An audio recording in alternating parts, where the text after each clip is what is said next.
BRICS की बढ़ती ताकत, भारत चीन की बदलती दोस्ती और अमेरिका की बढ़ती बेचैनी दुनिया की राजनीति में नए समीकरण बन रहे हैं और भारत अब इस खेल का असली गेम चेंजर बनता नजर आ रहा है। ब्रिक्स देश अब ना सिर्फ वैश्विक मंच पर आर्थिक ताकत बन चुके हैं, बल्कि अब इन देशों में भारतीय रुपए की धमक भी सुनाई देने लगी है। भारत के हालिया फैसलों ने अमेरिकी डॉलर की दशकों पुरानी बादशाहत को सीधे तौर पर चुनौती दे दी है। वहीं ब्रिक्स देशों की बैठक होने के बाद से ही चीन और भारत के बीच दूरियां कम होती नजर आ रही हैं। चीन के विदेश मंत्रालय के अनुसार चीन 2026 में भारत द्वारा ब्रिक्स शिखर सम्मेलन की मेजबानी का समर्थन करेगा, जबकि भारत 2027 में चीन का समर्थन करेगा।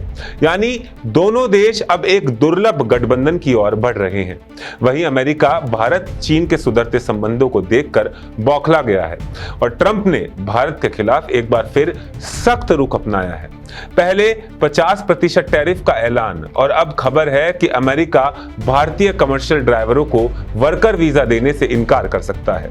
यह कदम भारतीय ड्राइवरों के लिए अमेरिका में नौकरी के अवसरों को सीमित करेगा, जो पहले से ही वहां की ट्रांसपोर्ट इंडस्ट्री में अहम भूमिका निभा रहे हैं। इस फैसले से हजारों भारतीय ड्राइवरों की आजीविका पर असर पड़ेगा। इस बात की जानकारी अमेरिकी विदेश मंत्री मार्को रूबियो ने सोशल मीडिया प्लेटफॉर्म एक्स पर दी। मार्को रूबियो ने लिखा कि हम तत्काल प्रभाव से कमर्शियल ट्रक ड्राइवरों के लिए वर्कर वीजा जारी करने पर रोक लगा रहे हैं।